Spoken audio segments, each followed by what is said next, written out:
Estamos aquí en este primer seminario de introducción al humanismo cristiano, que se va a componer de 4 conferencias o 4 charlas. Y a mí me toca la primera, ¿vale? Que es la de la introducción, por decirlo así, y hablar un poco sobre la historia y los pensadores, ¿no? Lo primero que hay que decir que vivimos en un mundo bombardeados por información. Hay muchos conceptos, oímos hablar de muchas cosas y la gente se hace muchas veces un lío con las cosas que oye. Bueno, pues la idea de esta charla es que por lo menos algunas ideas queden claras acerca del humanismo cristiano. Se trata de dar un apunte del origen del humanismo cristiano e irlo explicando a lo largo de la historia hasta llegar pues, a las ideas clave, ¿no? Y por otra parte también se trata un poco de divulgar su contenido, porque es algo bueno, porque es un instrumento que vamos a tener para actuar en la sociedad y para poder interpretar las cosas, ¿no? Entonces, esta charla va a ser, por decirlo así, el marco de las otras 3 charlas que van a venir después, porque aquí vamos a esbozar un poco de qué se trata la cosa y luego las siguientes charlas ya van a bajar un poco más al meollo, ¿no? A temas concretos. Y vamos a empezar y vamos a empezar por los clásicos, ¿no? Empezamos por los estoicos. En el siglo IV antes de Cristo, a finales del periodo helenístico, cuando surge el pensamiento estoico. Y sus preceptos fueron luego retomados por el cristianismo y por alguna otra religión. Después de la muerte de Alejandro Magno, el mundo griego se desestructuró. Y en ese contexto de inestabilidad general y crisis social y política que había, estas corrientes filosóficas trataron de encontrarle un sentido a la vida. Las principales características de este pensamiento, del pensamiento estoico, es que lo primero es que no constituye tanto un sistema filosófico como una filosofía de vida. A partir de la concepción del universo, trata de proponer prácticas de la vida cotidiana para lograr la felicidad. Considera que el camino hacia la felicidad consiste en ejercitar la virtud a través de la ciencia. La persona que es libre es feliz y si está sujeta a su voluntad, se liberará a través de la razón. Los estoicos consideran que el universo es un organismo vivo con alma racional. Esta razón universal y divina que ellos llaman logos participa de todo lo que existe y permite explicarlo todo. Incluso a aquellas situaciones que puedan parecer negativas para una persona. La inteligencia de cada persona es una partícula de esa razón universal. Por tanto, todas las personas son iguales entre sí. Esta premisa hay que tener en cuenta que es muy importante en este mundo en el que se produce porque iba un poco contracorriente en cierto sentido, ya que en las culturas de Grecia y Roma, que es donde surge, se caracterizaban por tener grandes diferencias sociales y por la existencia de la esclavitud. Como todas las personas participan de la racionalidad del logos, el modo de alcanzar la felicidad es vivir en sintonía con esta razón que gobierna el universo. Lo único que las personas pueden hacer, y esta es una idea muy interesante, frente a los eventos del mundo, es controlar su propio modo de enfrentar las cosas. En esto consiste la libertad humana, en el modo de enfrentar los acontecimientos que de todos modos van a suceder. Esto es importante porque, fijaos, lo que te vienen a decir los estoicos es, yo sobre un volcán que está erupcionando no puedo actuar, no puedo hacer nada. Pero, por ejemplo, lo que sí que puedo hacer es actuar en lo que tengo yo a mano y que está en mis posibilidades. Yo puedo tratar amablemente a las personas, por ejemplo. No puedo cambiar lo que piensa una persona de mí, pero sí que puedo actuar sobre mí mismo, ¿no? Siendo amable sobre esas personas. El modo estoico de la vida consiste en vivir en armonía con la naturaleza y esta naturaleza, en el caso del hombre, es una naturaleza social y racional. Por tanto, el estoicismo lo que propone es el uso de la razón para mejorar la vida social. Esto es otra cosa que también pretende el humanismo cristiano, ¿no? Es otra idea que... Y ahora hay un aspecto que también es muy del humanismo cristiano y es que privilegia el aspecto ético sobre todos los demás. La función ética, según los estoicos, es mostrar a las personas el camino para alcanzar la felicidad. Si tú eres ético, podrás llegar a ser feliz. Los estoicos dividen las emociones en dos categorías, en las positivas y las negativas. Las negativas como el miedo y el odio y las positivas como el amor y la alegría. Y tratan de eliminar las negativas y desarrollar las positivas en un proceso de carácter, de construcción del carácter hacia la virtud.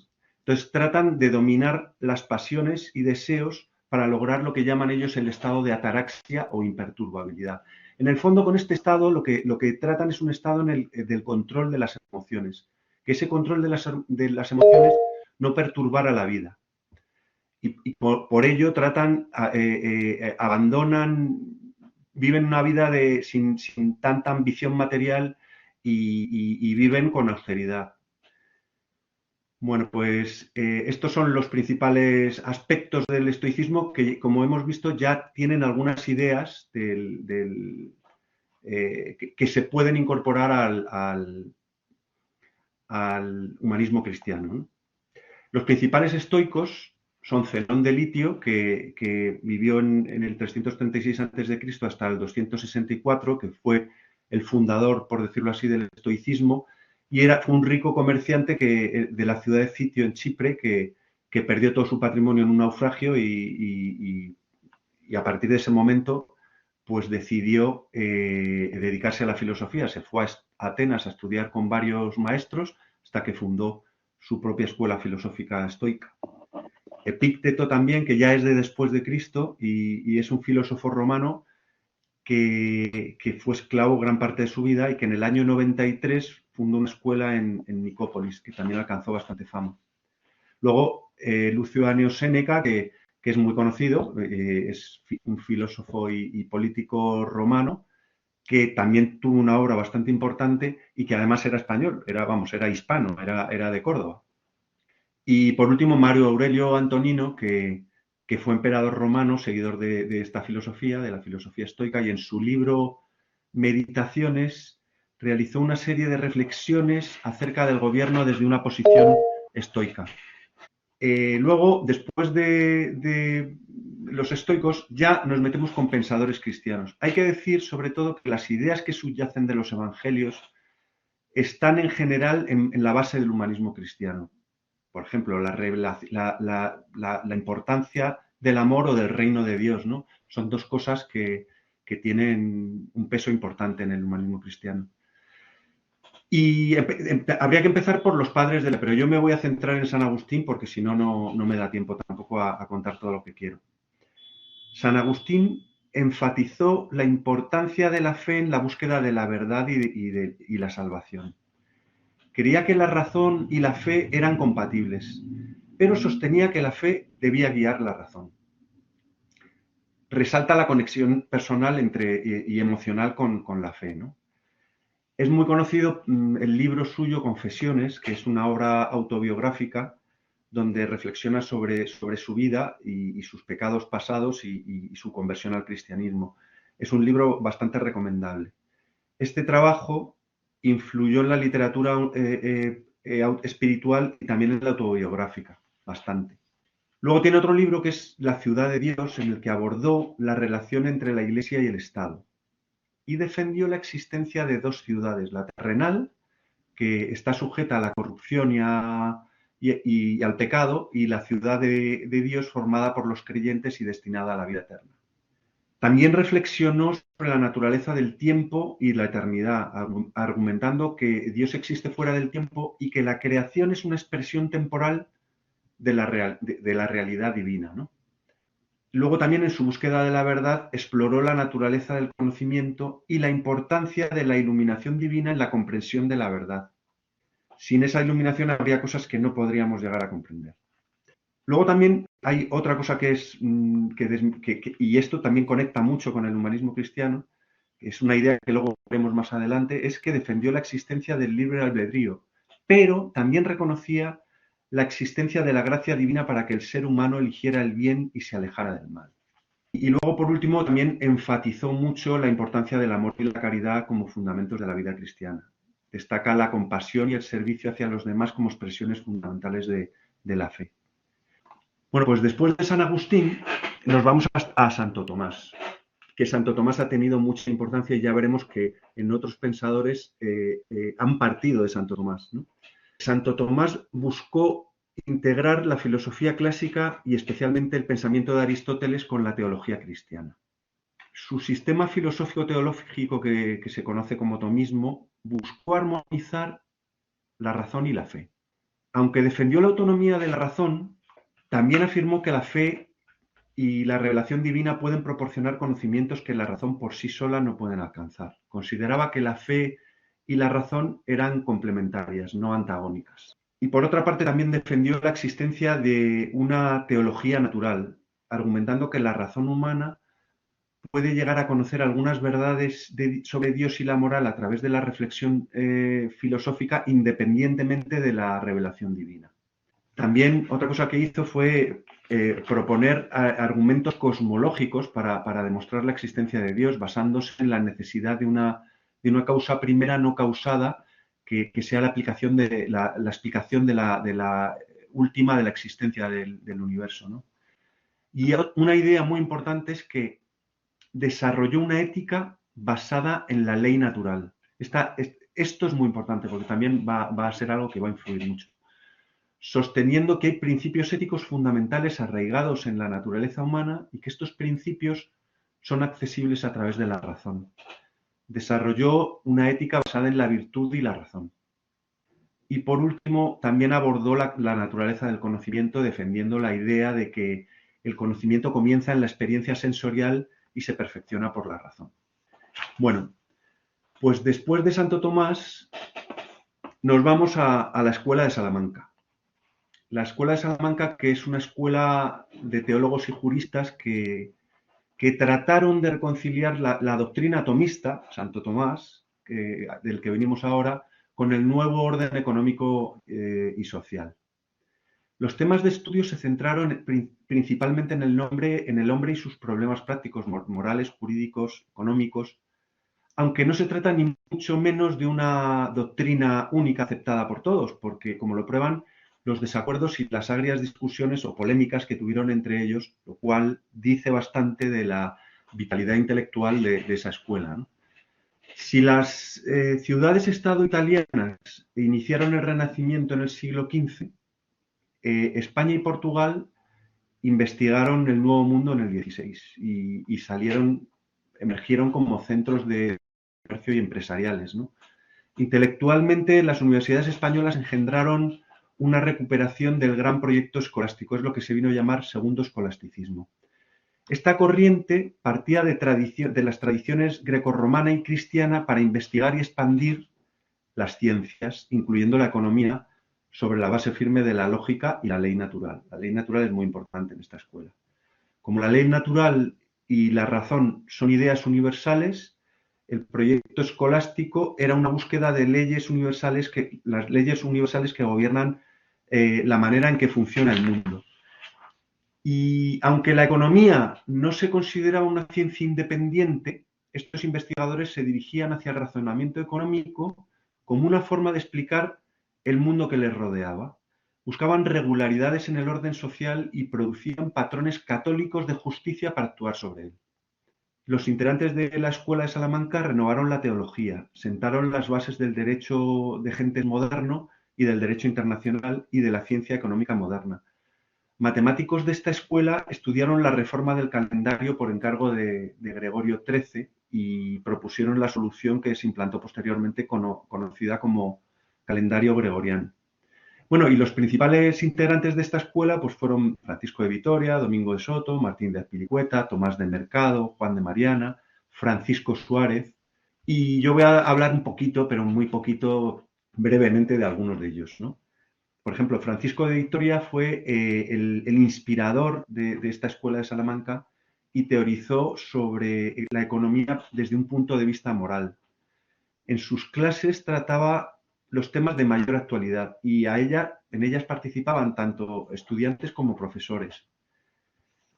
Es considerado como el padre del derecho internacional moderno y el principal defensor de los derechos de los indios americanos. redefinió el concepto de derecho natural o doctrina justnaturalista.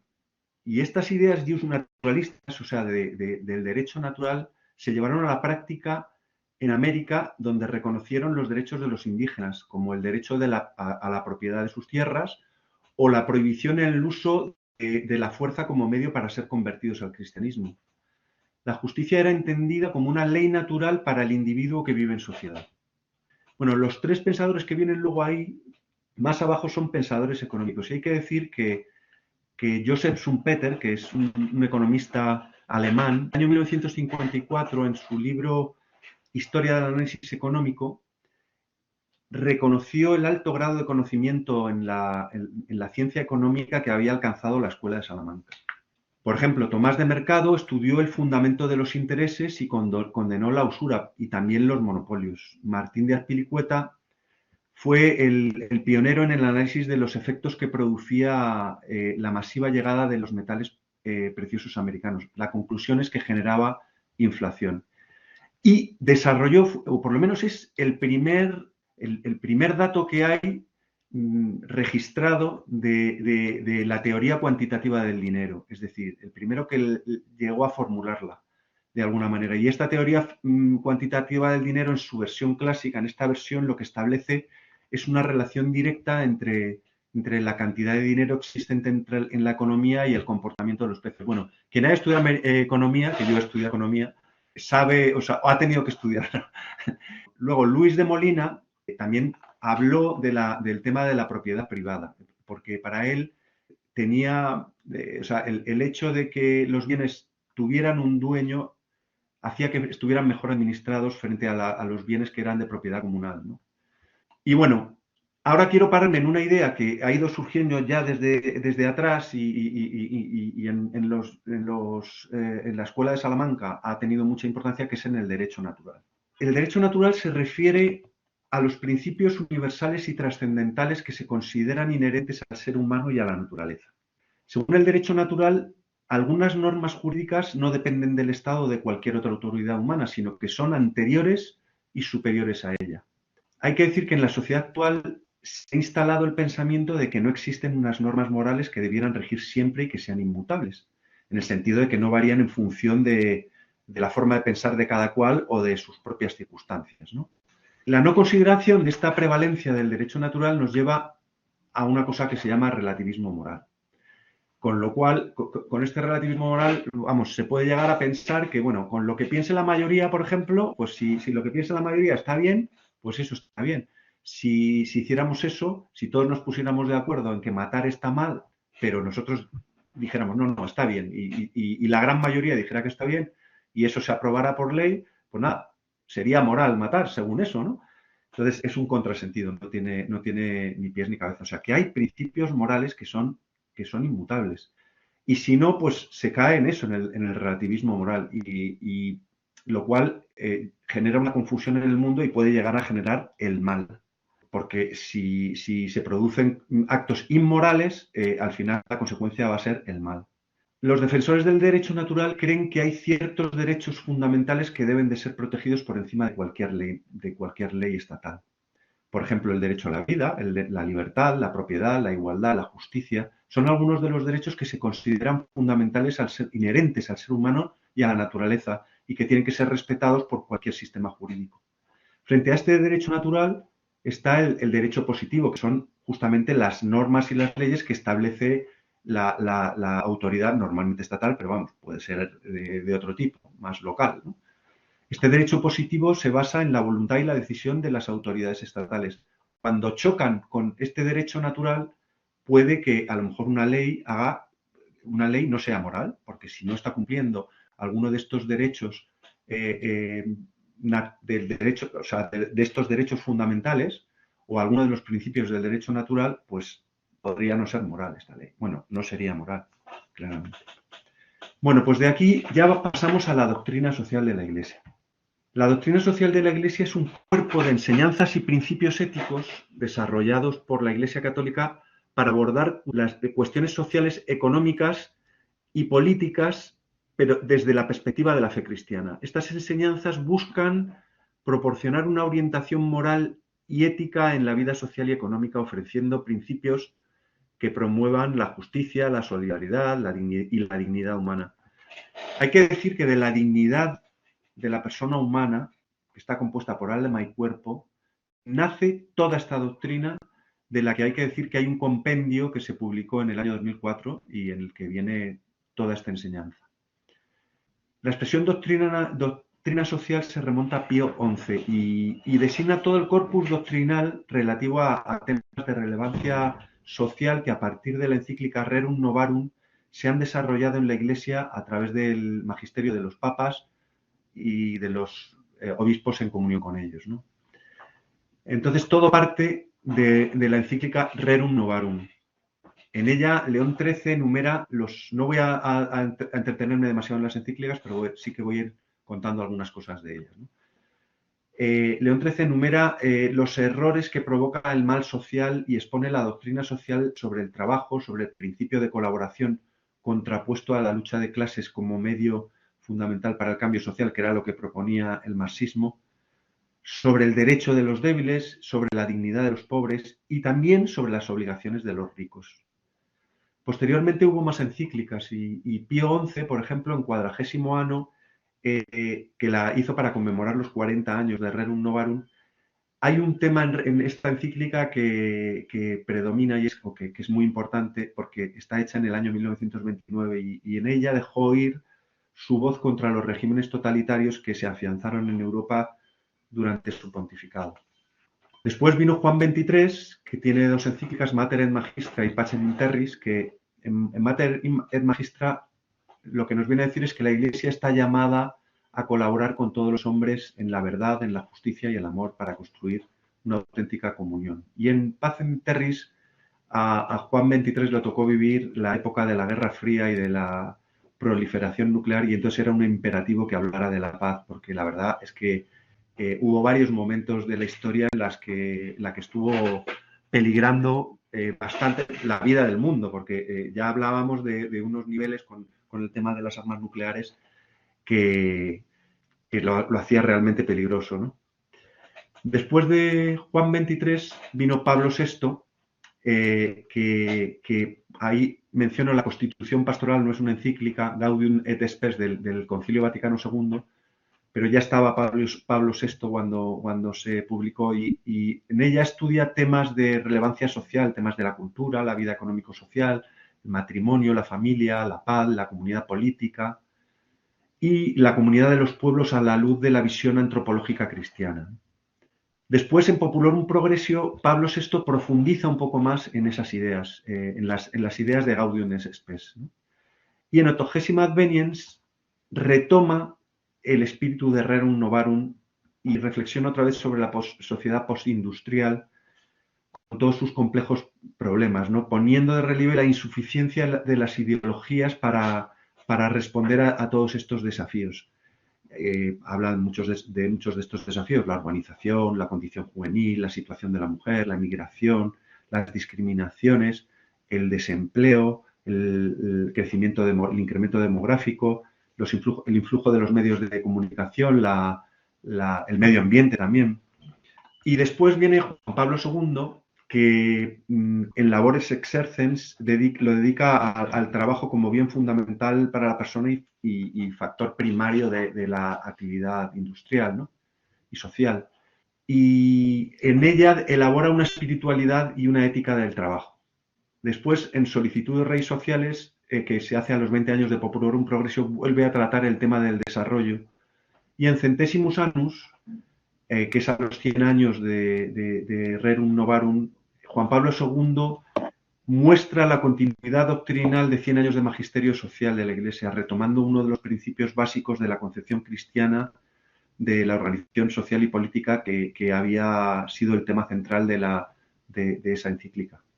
El Papa habla de solidaridad, que este es un tema también que forma parte del humanismo cristiano. Otros papas, hay que decirlo, que León XIII y Pío XI también hablaban en cierto modo, de este tema. No lo llamaban igual, o sea, León XIII hablaba de amistad y Pío XI de caridad social, pero en el fondo era lo mismo.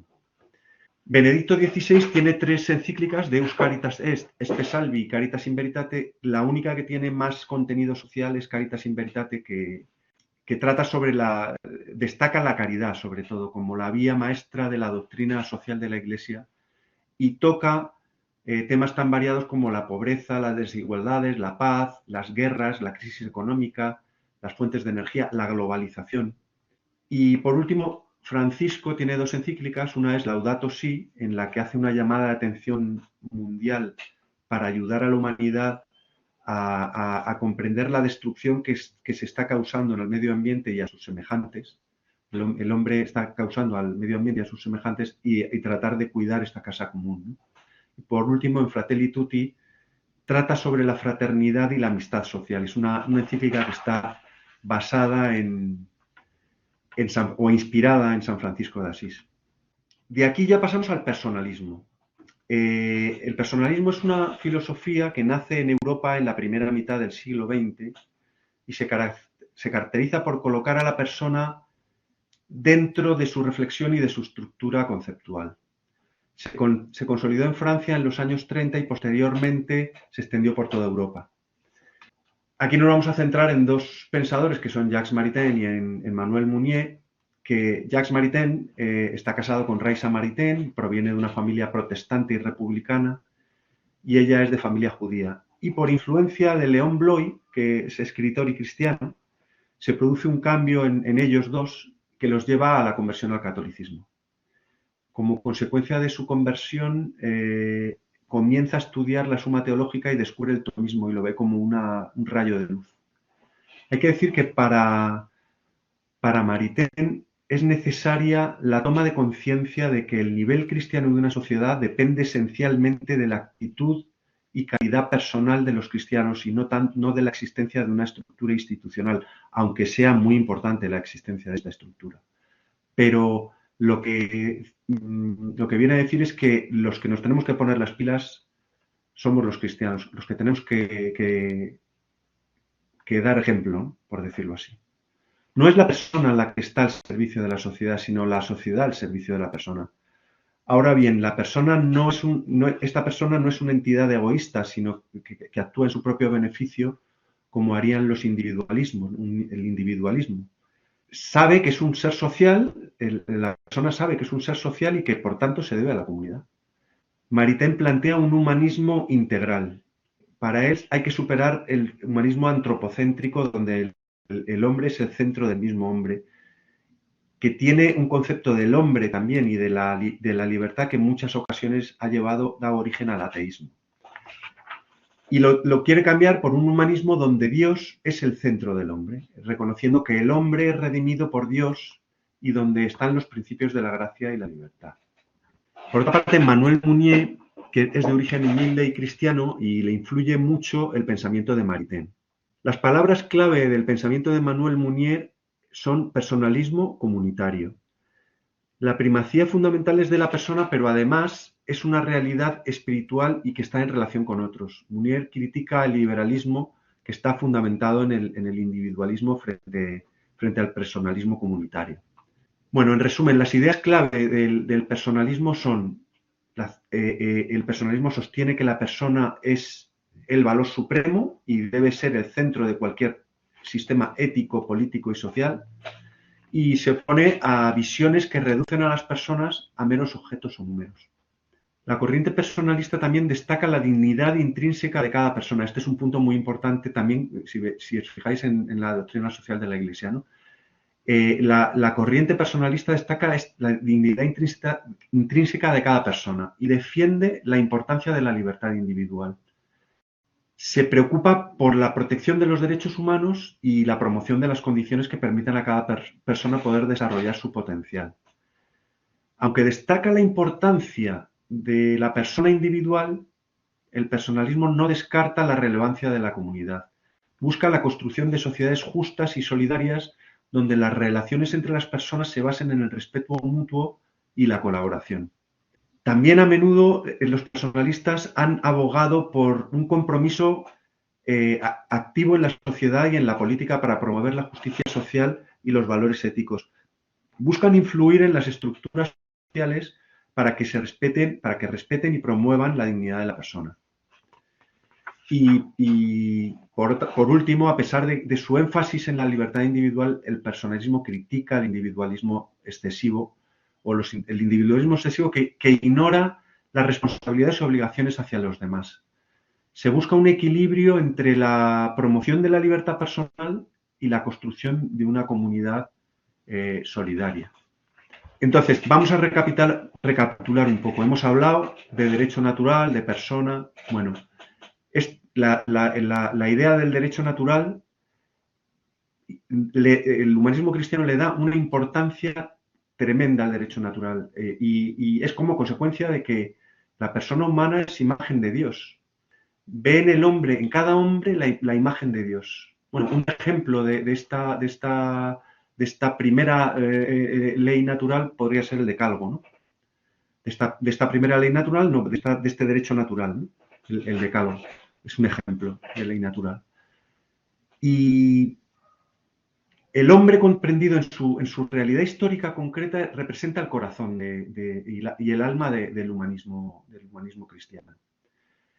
Que para él lo importante es la persona, pero que tiene en cuenta que es un ser social, aunque esta sociabilidad muchas veces se ve empañada debido al egoísmo y la soberbia, lo que lleva a una antisociabilidad, ¿no? Y a que pueda sufrir la dignidad de la persona, que es la otra idea que ya he dicho que es fundamental, la igual dignidad de todas las personas. Bueno, entonces, estas ideas son fundamentales, pero hay de la dignidad de la persona, que yo creo que es el concepto fundamental. Vamos, si tuviera que coger algo que es la raíz del humanismo cristiano, es la dignidad de la persona. De la dignidad de la persona emanan una serie de principios que están desarrollados por el humanismo cristiano, del cual hablan los personalistas, y desarrolla en el sentido que la persona tiene múltiples dimensiones, o sea, se compone de alma y de cuerpo. Entonces, esta idea de la dignidad viene de dignitas y expresa el valor que corresponde al ser humano, que es un ser irrepetible, compuesto de alma y cuerpo. Dignidad que la tiene y es un ser irrepetible. Cada uno de nosotros somos un ser irrepetible. Y de esa dignidad, la dignidad del hombre la tiene por el único hecho de existir. Desde el momento de su concepción hasta el momento de su muerte, esa persona merece todo nuestro respeto. Todo esto es independiente de que la persona esté en sus cabales o no lo esté. Si es bueno o si es malo. Si es rico o si es pobre. Si es inteligente o no es inteligente o tiene pocas luces. La dignidad no te la da el cargo que ocupas ni el puesto en el que estás, sino el hecho de ser una persona. Eso es lo realmente importante. Y de aquí, de esta dignidad, emanan estos principios. De la dignidad intrínseca de la persona brotan los derechos humanos, la igualdad fundamental de todos los hombres y la hermandad entre todos los hombres y los pueblos. Bueno, y entonces, ahora vamos a hablar de los principios y valores que surgen o que emanan de esta dignidad y de la cual hablan estos personalistas y que la doctrina social también hace referencia a ellos. Y voy a empezar con un vídeo que es un corto de animación que desde mi punto de vista está un poco exagerado, pero habla de esta dignidad.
de la dignidad de la persona emanan todos los principios que establece, o sea, del humanismo cristiano, ¿no? Del cual hablan los personalistas también.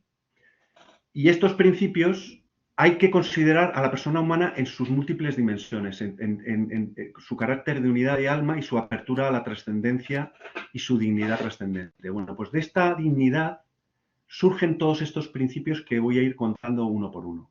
El primero es el del bien común, que según una definición un poco más académica sería el conjunto de condiciones de la vida social que hacen posible a las asociaciones y a cada uno de sus miembros el logro más pleno y más fácil de la propia perfección.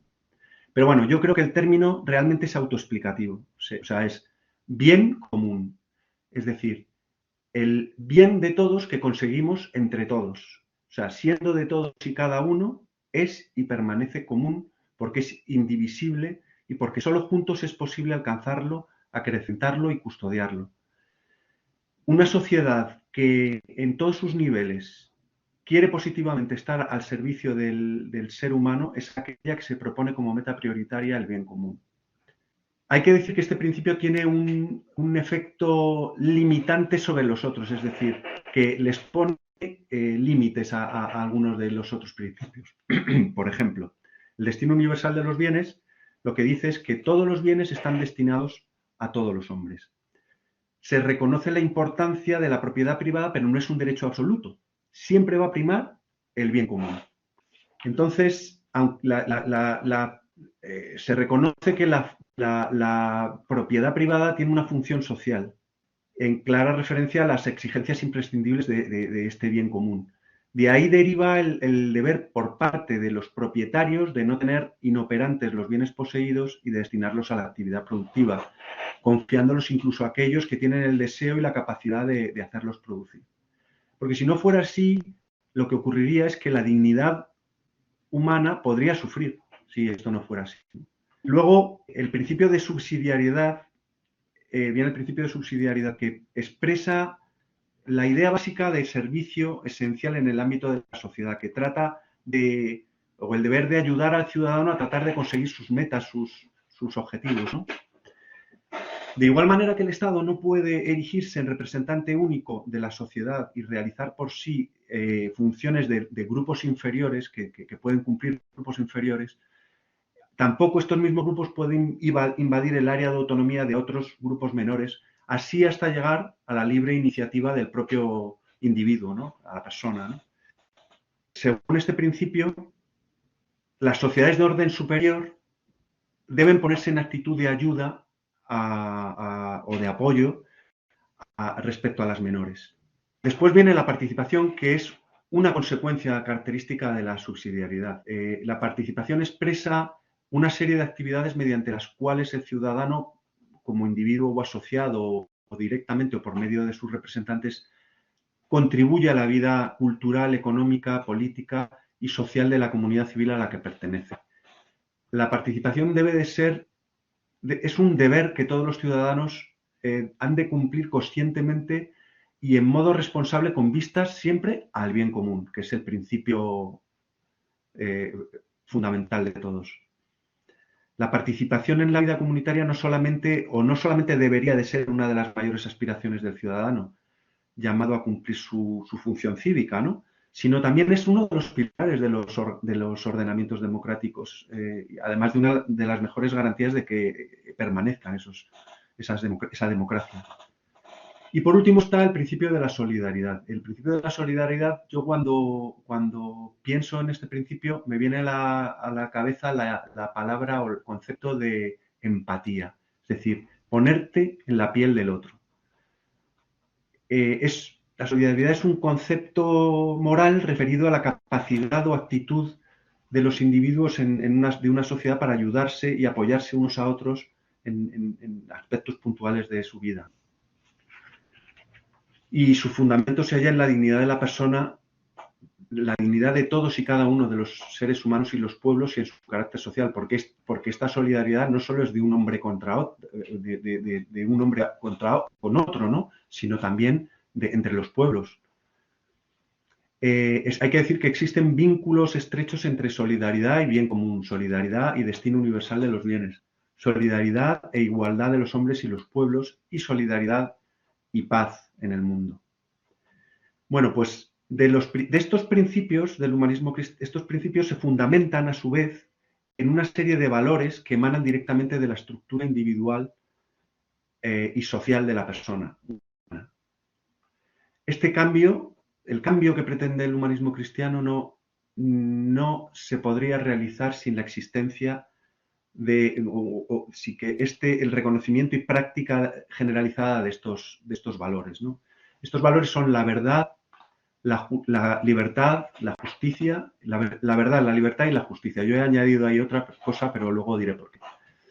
Y voy a poner un vídeo en relación a este tema para el tema de la verdad, que es de una serie de televisión que se llama Chernobyl y es el discurso que hace el profesor Legasov en el juicio, ¿no?, de Chernobyl. Vale, voy a poner el vídeo porque es que lo expresa perfectamente. Ninguno de los presentes sabía que el botón de apagado podía servir como detonador. No lo sabían porque se lo habían ocultado. Camarada Legasov, está contradiciendo sus declaraciones en Viena. Lo que dije en Viena era mentira. Mentí al mundo. No fui el único que guardó el secreto. Fuimos muchos. Solo seguíamos órdenes del KGB y del Comité Central. Pero ahora mismo hay 16 reactores en la Unión Soviética con el mismo fallo fatal. 3 de ellos siguen en marcha a menos de 20 kilómetros de aquí, en Chernóbil. Profesor Legasov, si intenta sugerir que el Estado soviético es responsable de lo que pasó, le advierto que está entrando en terreno peligroso. Ya he estado en terreno peligroso. Todos lo estamos ahora. Por nuestros secretos y mentiras. Y eso es lo que nos define. Cuando la verdad ofende, nosotros mentimos y mentimos hasta que olvidamos que la verdad sigue ahí. Y aún así, sigue ahí. Cada mentira que decimos supone una deuda a la verdad. Tarde o temprano, esa deuda se paga. Así es como explota el núcleo de un reactor RBMK. Con mentiras.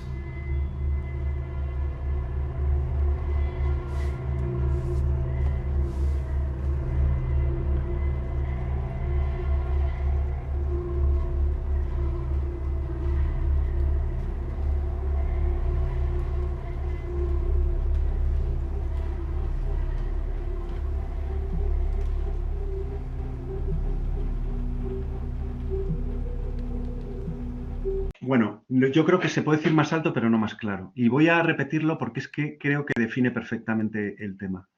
Nuestros secretos y mentiras, eso es lo que nos define. Cuando la verdad ofende, nosotros mentimos y mentimos hasta que olvidamos que la verdad sigue ahí. Y sigue ahí. Cada mentira que decimos es una deuda a la verdad. Y tarde o temprano esa deuda hay que pagarla. Así se producen los males del mundo. Así se produce lo del reactor nuclear, pero se produce esta guerra, se producen males como la pobreza y se producen otros muchos males causados por el hombre, con mentiras. Hay que decir que cuando las personas y los grupos sociales se esfuerzan por resolver los problemas según la verdad, se alejan del arbitrio y se adecúan a las exigencias objetivas de la moralidad. Pensad en la cantidad de mentiras que estamos recibiendo y en la manipulación que esto supone y en las posibilidades de manipulación que todavía están por venir con cosas como la inteligencia artificial, por ejemplo, ¿no? Por esto es importante tener un poco de sentido crítico y de tener criterio propio y no actuar enseguida porque nos creemos enseguida cualquier cosa y eso no puede ser. Bueno, después de la verdad viene la libertad. La verdadera libertad humana es un reflejo de la dignidad de la persona, que es una imagen, es una criatura que está hecha a imagen y semejanza de Dios. Y lo que ocurre es que tenemos la tendencia a confundir libre albedrío con libertad. De esto ya algo mencioné cuando hable de San Agustín. La libertad debe ejercerse como capacidad de rechazar lo que es moralmente negativo, cualquiera que sea la forma que se presente. ¿Por qué? Porque cuando lo otro sería libre albedrío, es decir, yo tengo capacidad de decidir y tengo la posibilidad de elegir entre A y B. Pero si A es una cosa moralmente aceptable y B es moralmente rechazable, solamente seré libre si estoy cogiendo A, porque si estoy cogiendo B, al final no seré libre. Al final estaré enfangado en algo malo y que no me llevará a ningún buen puerto, ¿no? Pero claro, para que esto sea así, es necesario tener una conciencia rectamente formada y que sepa discernir entre el bien y el mal.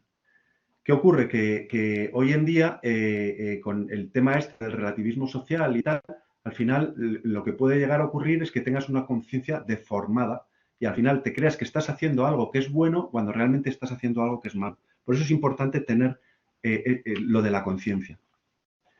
Y por último está el valor de la justicia, que no es dar o repartir cosas a la humanidad, sino el saber decidir a quién le pertenece esa cosa por derecho.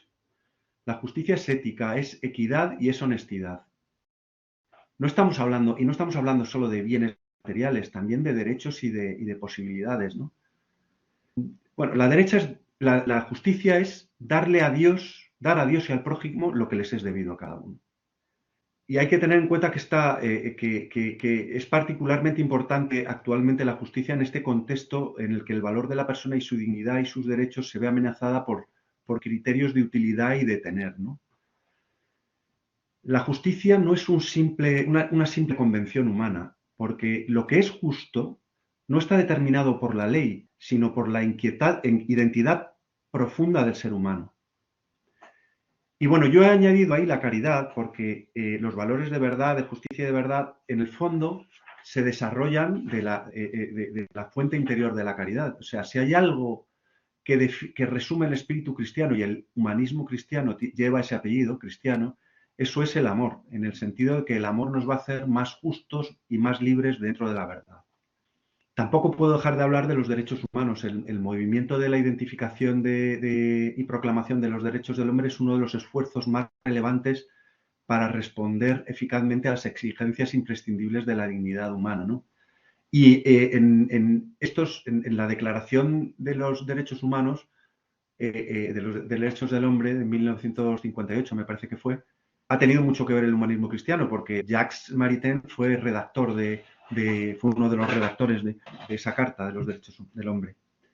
Y una cosa importante es que están muy bien. Los derechos del hombre deben de ser tutelados, pero no solo singularmente, sino en su conjunto, porque una protección parcial equivaldría casi a una especie de falta de reconocimiento. Es decir, si yo solamente digo que tenemos que tener derecho a la justicia y no digo que tenemos que tener derecho a la vida, no estoy reconociendo los derechos humanos al final. Me gusta mucho, me parece que es un logro que se haya conseguido poner negro sobre blanco estos derechos, pero hay que reconocer que todavía hay que reducir la diferencia entre el espíritu y la realidad, entre el espíritu de la ley y la realidad, porque todavía distan mucho de llegar a conseguirse esos derechos humanos y no es una cuestión de tercero o primer mundo, sino porque aquí también faltan derechos humanos, ¿no? Conclusión, ¿qué es el derecho, el humanismo cristiano? Bueno, pues hay que decir que no es una teoría filosófica concreta que da soluciones a cosas concretas. Como veis, es un conjunto de conceptos que han ido surgiendo a lo largo del tiempo y que permiten dar respuestas a cualquier cosa o a cualquier inquietud o cualquier anhelo que podamos tener. Entonces, lo primero es que tiene en cuenta la dignidad de la persona, que aplica a los principios que hemos hablado, el principio del bien común, el de destino universal de los bienes, la subsidiariedad, la participación, la solidaridad, y que aplica los valores correspondientes, o sea, que tiene en cuenta que son muy importantes, la verdad, la justicia y la libertad, que tiene en cuenta a la comunidad y considera a la persona en contra del individualismo, y que considera que existen unos principios morales inmutables que todos llevamos dentro y que deben de ser respetados. Y otra cosa importante, que lleva a la acción. Y esto, yo lo que diría es que lleva a la acción, pero en el sentido estoico del tema. Es decir, yo debo de actuar sobre el área que yo pueda actuar. Porque podéis decir, yo no tengo posibilidades. Pues sí, tienes posibilidades, porque a lo mejor en tu familia o en tu trabajo, claro, luego si ya tienes responsabilidades mayores, pues puedes actuar más, ¿no? O sea, si eres político o trabajas, tienes algún puesto de responsabilidad económica o trabajas en temas de cultura y tal, pues a lo mejor tienes más posibilidades de poder hacer cosas. Lo importante es tener imaginación. Bueno, ¿y a qué afecta el humanismo cristiano? Pues a todo lo humano y a la sociedad, es decir, a la familia, al trabajo, la dignidad del trabajo, el derecho al trabajo, la economía, la comunidad política, los sistemas políticos, la democracia, el Estado, la comunidad internacional, la protección del medio ambiente, la paz. Con el humanismo cristiano tenemos un instrumento más para mejorar el mundo, para conseguir un mundo más humano. Y a mí lo que me gustaría es que esta charla, pues eso, se saliera con dos ideas, la de que hay que actuar y la de tratar de fomentar el espíritu crítico y analizar la realidad y no creernos todo lo que nos cuentan. Y por último, los frutos del humanismo cristiano. Bueno, pues ya he contado lo de la Declaración de los Derechos del Hombre, que no era 1958, sino 48, perdón, que intervino Jacques Maritain, ¿no? El origen de la Unión Europea, que fue creada por Adenauer, o sea, el germen está en Adenauer, Robert Schuman y Alcide de Gasperi, que eran tres demócratas cristianos, la propia democracia cristiana, y luego muchas instituciones educativas que han tenido origen en el humanismo cristiano, entre ellas esta misma Universidad Católica de Ávila. O sea, y ahí he puesto varias, la Asociación Católica de Propagandistas, la Pontificia Universidad Católica de Chile, bueno, hay muchas. Y por último, quiero terminar la charla esta diciendo que estas ideas, aunque tienen el apellido de cristiano, pueden ser asumidas por personas de otro credo, incluso por no creyentes. Y bueno, pues hasta aquí todo. Yo ahora ya he dejado de compartir y estoy a lo que me digáis, si me queréis hacer alguna pregunta o lo que sea. Bueno, muchísimas gracias, Manuel, me ha encantado. Yo siempre tengo la duda con respecto al concepto de la libertad humana, porque tiene una conexión con la religión, entiendo que con el cristianismo, pero y entiendo que siempre es para poder definir lo que es éticamente bueno o malo. Pero como después también hablamos de que dentro de este concepto del humanismo cristiano también pueden entrar personas o pueden participar de este concepto de vida, ¿no? Personas que de otros credos, inclusive personas que sean ateas, entiendo que también ateas, ¿no? Es lo que has comentado, ¿no? Sí, también. Pues ¿cómo puedes desarrollarme el concepto? Porque, no sé, siempre tengo, sobre todo, lo que va unido la libertad con respecto a Dios, o sea, que has hecho ahí una conexión con respecto a lo que se nos ha enseñado. Sí, lo que pasa es que con respecto a Dios, pero no necesariamente así, porque si tú te fijas, efectivamente tú puedes, una cosa es el libre albedrío, ¿vale? De que tú tengas la capacidad de elegir y puedas elegir entre dos opciones, como decía yo, elegir entre A o elegir entre B. La opción A es una opción moralmente buena y la opción B no es moralmente buena. El problema puede ser en lo que sea moralmente bueno o moralmente malo, por lo que te estaba hablando del relativismo, pero el hecho de ser ateo no quiere decir que tú no tengas moral. Puedes tener moral. El problema es que si tú escoges algo que es malo, al final te estás enfangando en lo malo, es decir, no estás siendo libre. Un cristiano diría que el pecado te hace esclavo, pero en este caso lo puedes, si quieres, lo puedes traducir como que el mal te está haciendo esclavo, es decir, que te está haciendo no cumplir tus fines e incluso perjudicar la dignidad de la persona, la tuya o la de otros. Sí, entiendo, pero para una persona atea... Sí. Sí, que no sé si te he contestado bien Es que me parece un o te das concepto por... complejo, sobre todo para personas que no sean creyentes, porque a ver, ¿de dónde se nutren?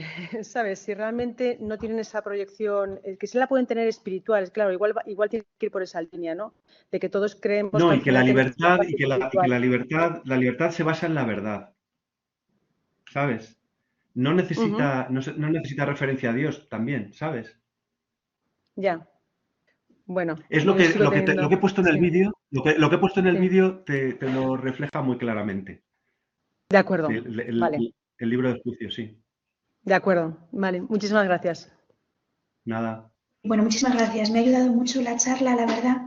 Y en relación a lo que, bueno, también preguntaba ahora, Eugenia, pero sobre todo el tema de cómo ayudar a personas que están alejadas a que a través de la verdad se acerquen al humanismo cristiano. ¿Qué quiero decir? Es verdad que hay personas que tienen prejuicios, ¿no? De entrada, con, pues eso, en relación con la Iglesia, con lo que es la fe, bueno. Pero es verdad que están buscando, que buscan la verdad, que de alguna forma son sinceros o intentan serlo, ¿no? Entonces, no sé si hay alguna obra, algún libro, algún autor, a mí se me ocurre uno, porque yo lo tengo muchísimo aprecio, pero que se les podría ayudar o se les podría recomendar para de alguna forma en esa búsqueda que tienen sincera de verdad y de belleza y de bien y de realmente se abran a la asistencia de Dios, porque yo, vamos, creo, ¿no? Verdaderamente que alguien que busca la verdad al final está buscando a Dios, lo sepa o no.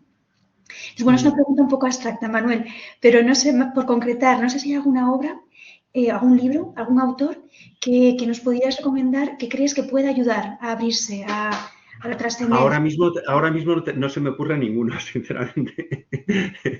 Sí, nada, bien. Es que es verdad que sobre todo con los alumnos, bueno, el contacto con los... Yo soy profesora y en el mundo Sí, universitario. Entonces, con los alumnos sí que sí. veo que hay algunos de ellos que verdaderamente están como sedientos o abiertos, pero Que que a la tienen vez inquietud, sí, pero sí, sí, y efectivamente. a la vez tienen ciertos prejuicios, ¿no? Entonces, un poco bueno, pero bueno, sí que les he animado a que participen de este seminario.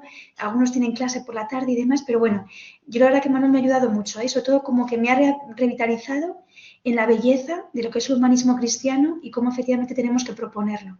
Pues bueno, yo por colaborar, pues eso, Manuel, darte las gracias y nada, y confío que, pues que los que están también conectados, algunos creo que han tenido ya que ir desconectándose, que pues también les haya ayudado. No sé si eso, si alguien más quiere decir alguna cosita o preguntar, y si no, pues daríamos por concluida la sesión. Manuel, no sé si quieres decirnos algo, así como la última puntilla o la guinda del pastel.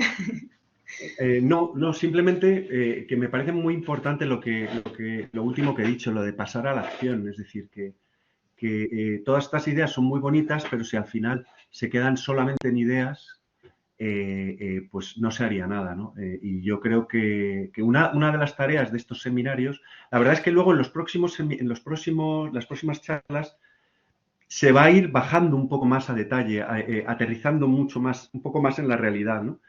Esto ha sido una charla un poco más marco y más general, pero yo creo que la idea básica, o las dos ideas con las que yo quería que os quedarais es esa, la de que es importante pasar a la acción y la segunda, en lo de no tragarnos todo lo que nos dicen, es decir, porque es que vivimos en un mundo de verdad que la dignidad de la persona sufre mucho por eso, porque es que hay mucha mentira, hay mucho mal por ahí suelto y que no nos damos cuenta y tenemos que quitar ese mal con bien, por decirlo de alguna manera. Fenomenal, Manuel. Pues yo creo que vamos, estamos todos muy agradecidos y si os parece y si no indican otra cosa desde la organización, que están por ahí conectados también Carlos, y pues daríamos por cerrada esta sesión.